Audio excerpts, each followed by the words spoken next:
All right, Philadelphia Eagles faithful and the ever-present Jalen Hurts skeptics, welcome back to the channel. I want to pivot from my usual format today and do something a little different. I stumbled across a post on social media. I believe it was from the Philadelphia Inquirer sports section that dives into the Eagles' recent moves this offseason. It caught my attention, and I figured it would be worthwhile to walk through it point by point because there's some genuinely fascinating stuff in here. The headline focuses on Kevin Patullo's offense being a central topic during the Eagles' pre-combine press conference. Apparently, we learned 10 key things about the new offensive scheme directly from Nick Sirianni and Howie Roseman. Some of these details really jumped out at me, and I want to provide some additional context and analysis to what's been publicly stated. First up, the Eagles apparently shifted their strategy during the offensive coordinator search, once it became clear that Mike McDaniel and Brian Daboll were pursuing other opportunities. Sirianni didn't explicitly confirm the Inquirer's reporting that those two were the leading candidates, but he did acknowledge that he entered the process seeking a veteran play caller. That logic tracks, and it makes perfect sense that he'd articulate that publicly. Sirianni also mentioned that he was most interested in candidates running the Shanahan-McVay offensive tree, which strongly suggests that McDaniel was the primary target. That's hardly surprising, given that McDaniel is widely regarded as an exceptional offensive coach with a brilliant football mind.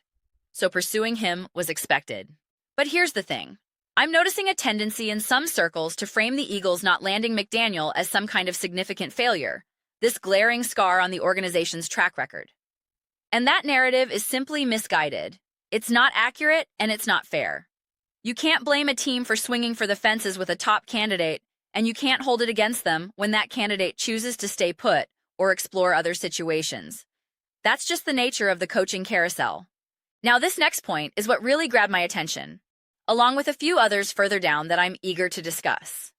It was made abundantly clear that Sirianni led the search and had final say on the hire. He spoke before Howie Roseman did at the podium, and while he emphasized a collaborative approach across the organization, he explicitly identified himself as the point person running this particular search. And honestly, that's exactly how it should be. He's the head coach. He's the guy ultimately responsible for what happens on that field. What else is Nick Sirianni, the literal head coach of the Philadelphia Eagles, supposed to say in that situation?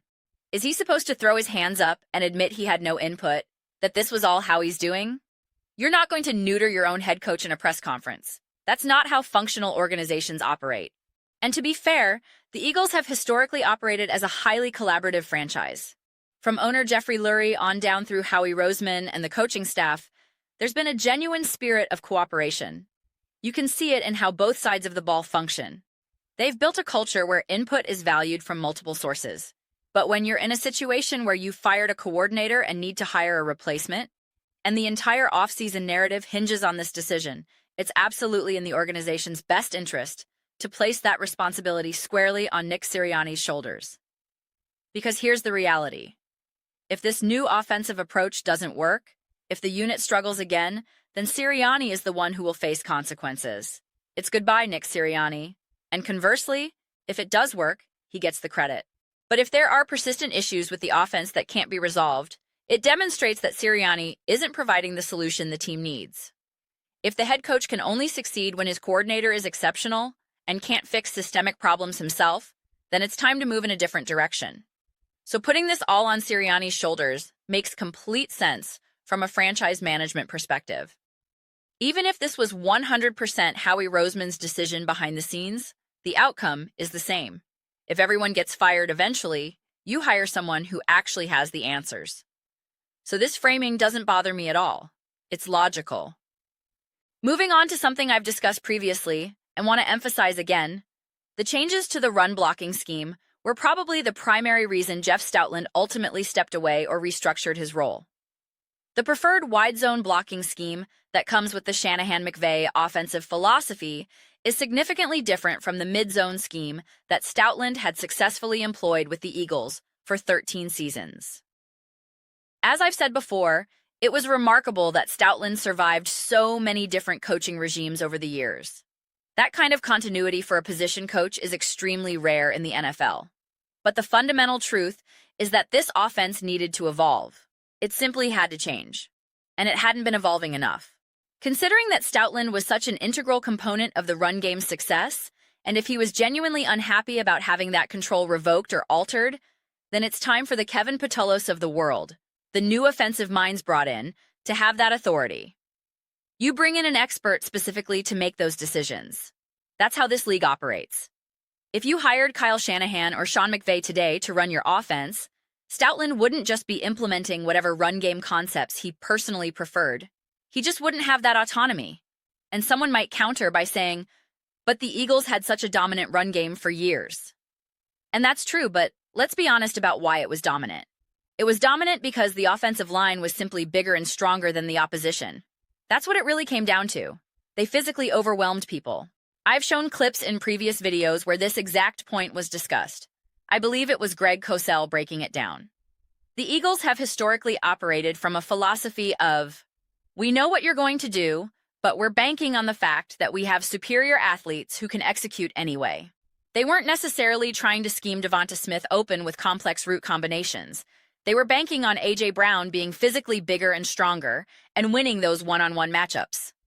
They weren't relying on creative run designs. They were relying on the offensive line to simply overpower the defense and clear lanes for Saquon Barkley. The problem with that approach is that when you encounter a defense that can match that physicality, when the offensive line can't just bully the opposing front, the Eagles get exposed. And that's exactly what happened throughout this past season. It's also what happened in the Super Bowl, frankly. The Kansas City Chiefs straight up beat the Eagles' offensive line in the run game. They didn't even need to stack the box with extra defenders. They just won those individual battles. And when that happened, the Eagles had no answer.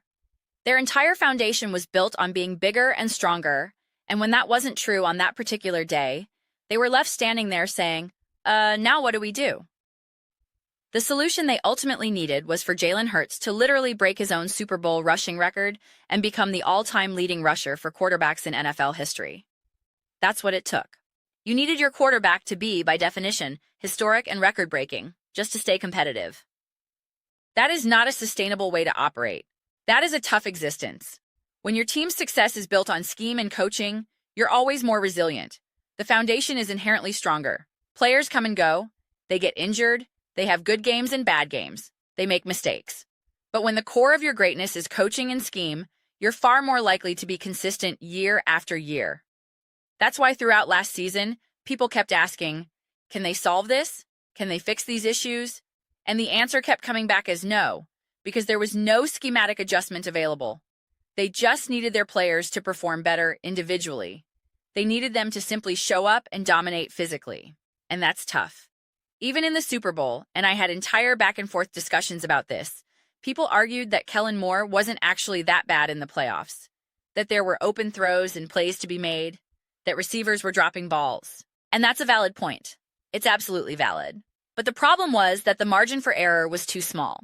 Even when you dial up a play that finally gets someone open, it might not be the right timing. It might be a low-percentage throw. There might have been an easier way to achieve a positive outcome in that specific moment of the game. The Eagles have just never been able to figure that out, even when the player situation wasn't the worst it could be. Next point, Patullo will work closely with Hurts. I've talked about this extensively because I remember watching a First Things First segment where they were discussing the quarterback coach hire. And I think it was James Jones who just said, how's this going to work? And I had to go on my whole rant about it. Patullo's pedigree as a former quarterback absolutely played a role in his hiring. Hurts had his best seasons under former quarterbacks Shane Steichen and Kellen Moore, something I've highlighted repeatedly. Patullo has been credited with assisting in the development of Packers starter Jordan Love and the reclamation project that was backup Malik Willis. That's the enormous advantage that Patullo brings to the table. He's going to run and operate the offense that the Eagles have been wanting to implement for years. And he's essentially also functioning as the quarterback coach for Jalen Hurts. He's the one tasked with continuing to develop, grow, and evolve Jalen Hurts as a passer and as a leader. This is something Hurts hasn't been able to experience consistently because he's had a new offensive coordinator year after year after year. There's been no continuity. And that's honestly why the Kevin Patullo hire is, in my opinion, brilliant. And in many ways, potentially better than a McDaniel-type hire would have been. I firmly believe that. The more I think about it, the more I discuss it, the more I research it, the more excited and optimistic I become about this particular coaching addition. Now, the final point in this article is about A.J. Brown. The new scheme probably won't increase the likelihood that A.J. Brown wants to remain in Philadelphia long term. Brown has publicly expressed his love for the city and the organization, but that doesn't necessarily mean he's going to be content staying if the passing game remains a secondary priority in the offensive structure. This is where things get really interesting, because what a lot of people don't fully appreciate is that Shanahan and McVay both run offenses that are fundamentally run first. I've been banging that drum for years. No matter how great Matthew Stafford's statistical season was, that offense was anchored through the run game. I've made multiple videos highlighting that exact point. I've shown other experts in the field discussing it as well. You can absolutely be a run-first offense and still have an awesome, elite, top-tier passing game. But that passing game is set up and evolves organically through the success of the run game. And when you take away the run game from those Shanahan-McVay schemes, the passing attack struggles. Stafford and company had genuine difficulties when the run game was neutralized. So the point is that the passing game can remain secondary in terms of philosophy and still be elite. It can still be top level. It can still generate tremendous success. The question for the Eagles is how they handle this dynamic and how confident they are that bringing in Kevin Patullo will allow them to have more consistent success in the passing game, to have a more balanced, creative, and unpredictable offense overall. What will be their level of success in making A.J. Brown feel centered and featured? That's what's going to be fascinating to watch. And as I've said before, if Howie Roseman can flip A.J. Brown and get tremendous value in return, he'll probably explore that option because it would address multiple needs. But I don't think he's going to force a move if it doesn't make sense. I believe the organization has genuine confidence that they can make this situation work. And if they can't throughout the course of the season, let's say, as Nick Wright has been predicting, that this team collapses and underperforms, they'll still be able to get substantial value for A.J. Brown mid-season. Even if Brown is publicly complaining and demanding an exit, even if he says he'll never play another down in Philadelphia, there will still be teams lining up to acquire him. People might think that situation forces the Eagles' hand, but it really doesn't. They'll still be able to execute a high-level trade because contending teams will be desperate for his services. Teams competing for championships will want him. So the Eagles retain leverage. You can tell those teams, you think just because it's the middle of the season that we won't get fair value? Of course we will. They'll absolutely still be able to make that deal work.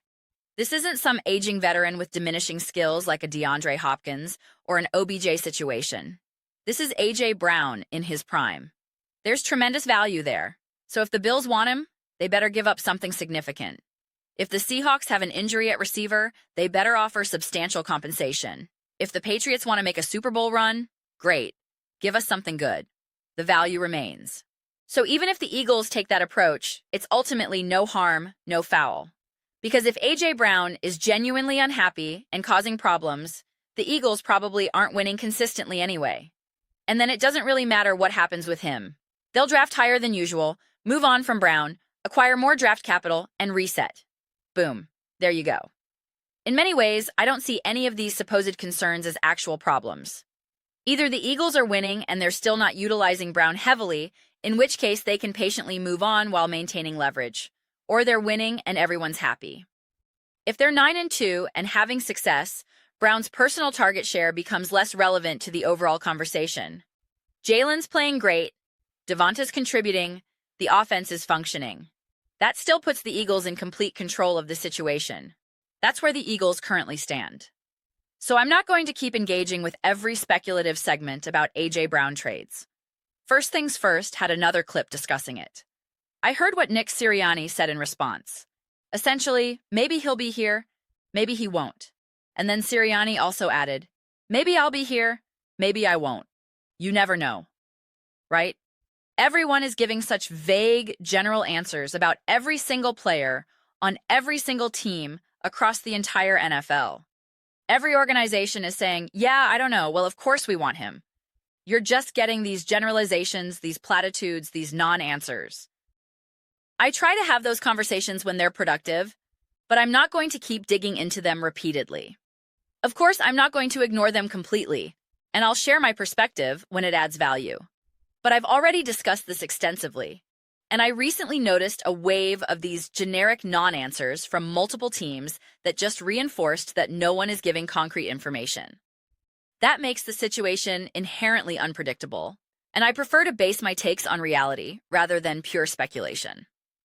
Sometimes speculation is unavoidable, but other times it's better to just wait and see how things unfold. I believe the whole dead cap situation factors into this as well. If a move happens before June, the Eagles get crushed financially. After June, it's more manageable. So it seems unlikely that anything significant would happen before that June date. That's probably how it would go down. Even if something did happen earlier, realistically, this topic will probably come up another 8 times between now and the season. And I'm using a realistic number. We're talking about March, April, May, June. There will probably be at least another 8 segments on First Things First and The Herd alone, let alone NFL Live, First Take, and everywhere else. So I'm not going to revisit this every single day. It's just not worth it to me. But this is the core takeaway. Patullo will work closely with Hurts, and the run-blocking scheme is changing. Those 2 things right there are the focal points. That's why there should be genuine optimism and excitement about what's coming. But those are just my thoughts. I'd absolutely love to hear yours. What do you guys all think about the Philadelphia Eagles and the way this offseason is unfolding? What are your thoughts on the legitimate, concrete changes the organization is making right now? Let me know in the comments. I read every single one. So whether you agree with me completely or think I'm way off base, either way, let's get some discussions going. Let's get into some debates. But ultimately, let's just have some fun with it. And please do consider subscribing to the channel. We're building something special here, an amazing community, and I genuinely love seeing you be a part of it. I want to create something we all feel connected to, something we're all excited to be part of. I think we're well on our way to making that happen. Don't forget to give this video a thumbs up. It genuinely helps with visibility and keeps the algorithm happy. Thank you so much. See you next time.